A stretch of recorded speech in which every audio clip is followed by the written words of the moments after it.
के। शादी तू कैला नाम के भतार कने काम के। तू मजा जब मरबे ना करबा सुबह और शाम के।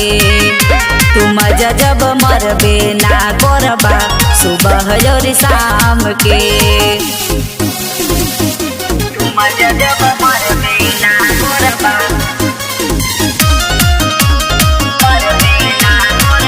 Presented by Ambika Films, Rohit Yadav।